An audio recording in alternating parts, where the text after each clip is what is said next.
एक छोटे से सुनसान गांव में अर्जुन नाम का एक गरीब लड़का अपनी माँ के साथ रहता था। वह बहुत महत्वाकांक्षी था और उसका सपना एक महान धावक बनने का था। एक दिन गांव के पास के शहर में एक बड़ी दौड़ प्रतियोगिता का आयोजन हुआ। अर्जुन ने बिना किसी उचित प्रशिक्षण के केवल अपनी जोश और हिम्मत के बल पर इसमें भाग लिया। दौड़ शुरू हुई। अर्जुन तेजी से आगे बढ़ा, लेकिन एक मोड़ पर उसका पैर फिसल गया और वो जोर से गिर पड़ा। उसके घुटने छिल गए और खून बहने लगा। वह दौड़ पूरी नहीं कर सका और सबसे पीछे रह गया। लौटकर गांव आने पर लोगों ने उसका मजाक उड़ाया। अरे, ये तो अपने पैरों पर भी नहीं चल सकता, महान धावक कैसे बनेगा? सपना देखना अच्छा है, लेकिन हकीकत में भी तो आंखें खोलो। ऐसे तानों ने अर्जुन का दिल तोड़ दिया। निराश और उदास वह गांव के बाहर एक पुराने बरगद के पेड़ के नीचे बैठ गया, मन ही मन अपनी किस्मत को कोस रहा था। तभी उसके पास से गांव के बुजुर्ग और समझदार गुरुजी गुजरे। उन्होंने अर्जुन की उदासी देखी और पास आकर पूछा, क्या बात है बेटा, आज चेहरा इतना मुरझाया हुआ क्यों है? अर्जुन ने सारी कहानी कह सुनाई। गुरुजी ने दयालु स्वर में कहा, अर्जुन, याद रखो, समुद्र की लहरें भी रुकती नहीं, टकराती हैं और पीछे हटती हैं, फिर आगे बढ़ती हैं। असली हार तो तब होती है जब तुम कोशिश करना छोड़ दो।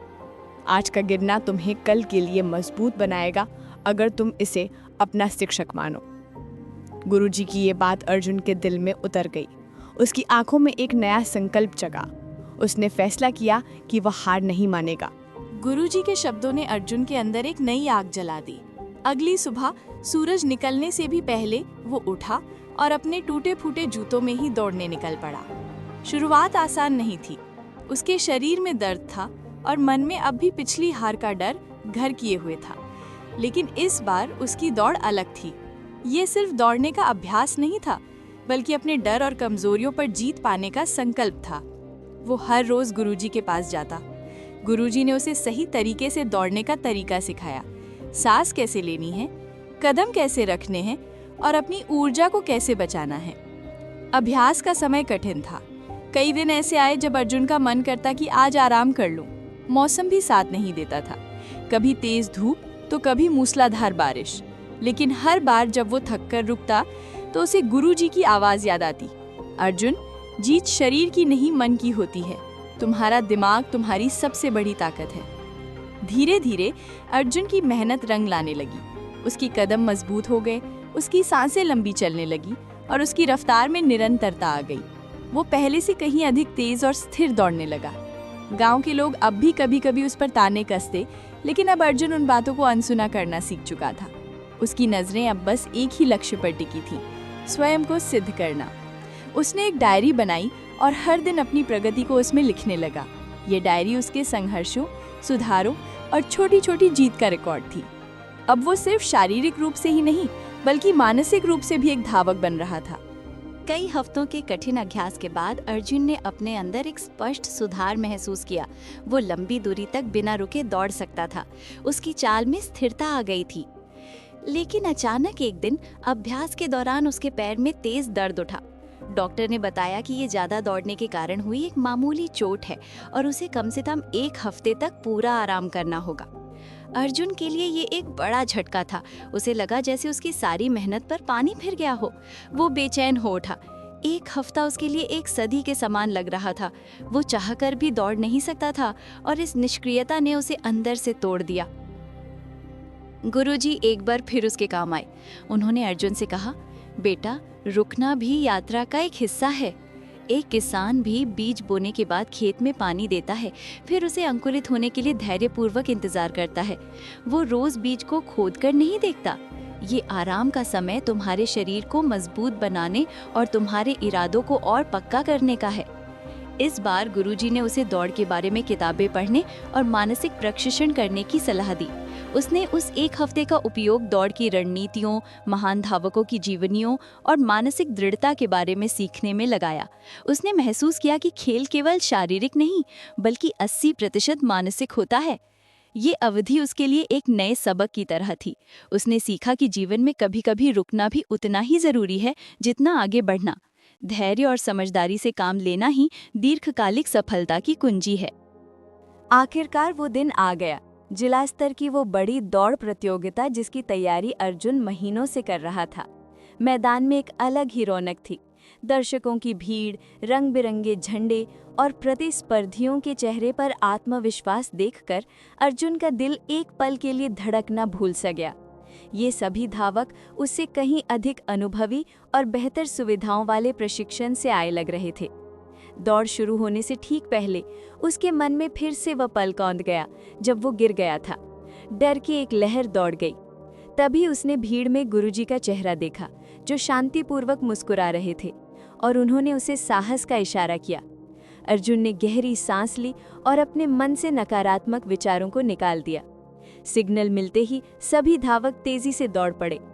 अर्जुन ने शुरुआत संयम से की, अपनी गति को बनाए रखा, ठीक वैसे ही जैसे उसने अभ्यास किया था। आधी दूरी तक आते आते कई धावक थककर पीछे रह गए, लेकिन अर्जुन और 3 अन्य प्रतियोगी अग्रणी थे। अचानक आगे का रास्ता एक संकरी और कीचड़ भरी पगडंडी पर से गुजरा। अर्जुन के सामने वाला धावक फिसला और गिर गया। ये वही पल था जहां अर्जुन आगे निकल सकता था, लेकिन उसने ऐसा नहीं किया।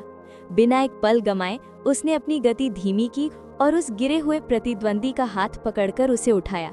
उसकी इस छोटी सी देरी ने उसे पहला स्थान खो दिया, लेकिन उसके इस सहृदय व्यवहार पर पूरे मैदान ने तालियां बजाईं। अब वो दौड़ का अंतिम चरण था। अर्जुन दूसरे स्थान पर था और फिनिश लाइन बहुत दूर नहीं थी। उसका शरीर थकान से चीख रहा था, लेकिन उसकी आत्मा में जुनून की लौ जल रही थी। उसने अपना सारा ध्यान अंतिम प्रयास पर केंद्रित किया।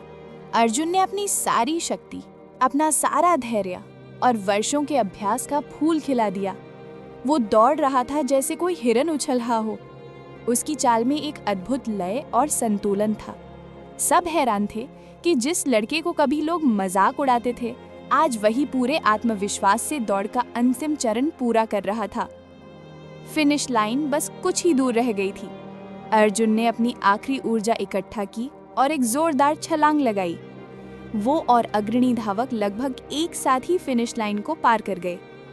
स्टेडियम में सन्नाटा छा गया। कौन जीता? फैसला फोटो फिनिश पर निर्भर था। कुछ ही मिनटों के बाद परिणाम की घोषणा हुई। अर्जुन का नाम स्पीकरों से गूंजा। वो जीत गया था। बस 1 सेकंड के अंतर से पूरा स्टेडियम तालियों की गड़गड़ाहट से गूंज उठा।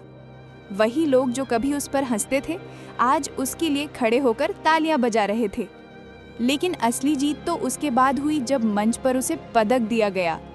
अर्जुन ने माइक्रोफोन लिया और कहा, ये पदक सिर्फ मेरी जीत नहीं है, ये उन सभी लोगों की जीत है जो असफलताओं के बाद भी हिम्मत नहीं हारते।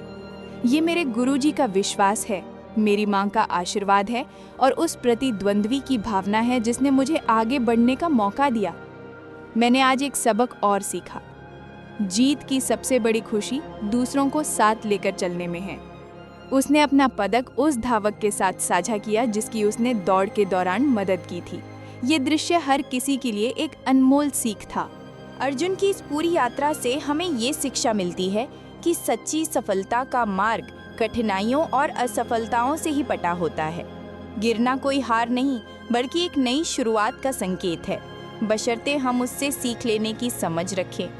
विपरीत परिस्थितियां हमें आंतरिक रूप से मजबूत बनाती हैं और संघर्ष का हर पल हमारे चरित्र को निखारता है। इस कहानी की सबसे बड़ी सीख ये है कि मानवता और इंसानियत किसी भी प्रतिस्पर्धा से ऊपर होती है। दूसरों की मदद करके पाई गई जीत सबसे सार्थक विजय होती है। अंततः सफलता का वास्तविक आनंद न सिर्फ अपने लक्ष्य को पाने में, बल्कि दूसरों को साथ लेकर चलने और आदर्श मूल्यों के साथ आगे बढ़ने में ही निहित है। इस कहानी के माध्यम से हमने देखा कि हिम्मत और लगन से हर मुश्किल को आसान बनाया जा सकता है। आप सभी से अनुरोध है कि अपने जीवन के हर पल को सकारात्मकता के साथ जिएं और कभी भी हार ना मानें। याद रखें, आप में वो अद्भुत शक्ति है जो किसी भी चुनौती का सामना कर सकती है। हमारी ये कहानी यहीं समाप्त होती है, लेकिन आपकी कहानी तो अभी लिखी जा रही है। इसे इतनी खूबसूरत बनाएं कि दुनिया आपकी जीवन गाथा से प्रेरणा ले। जीवन का हर पल नया अवसर लेकर आता है, बस आप उसे पहचानें और पूरी शक्ति से आगे बढ़ें। धन्यवाद। शुभकामनाएं। जय हिंद। आप सभी का प्यार और सपोर्ट ही हमारी इस यात्रा की सबसे बड़ी ताकत है। अगर ये कहानी आपको पसंद आई हो तो कृपया ज़रूर सब्सक्राइब करें ताकि आप ऐसी और प्रेरणादायक कहानियाँ सबसे पहले पढ़ सकें। लाइक ज़रूर करें, इससे हमें आपके पसंद का अंदाज़ा लगता है। कमेंट में अपनी राय ज़रूर दें, आपकी प्रतिक्रिया हमारा मार्गदर्शन करती है। आपके एक कमेंट, एक लाइक और एक सब्सक्राइब से हमें और भी बेहतर कंटेंट लाने का हौसला मिलता है। आप सभी का फिर से धन्यवाद। शुभकामनाएं। जय हिंद।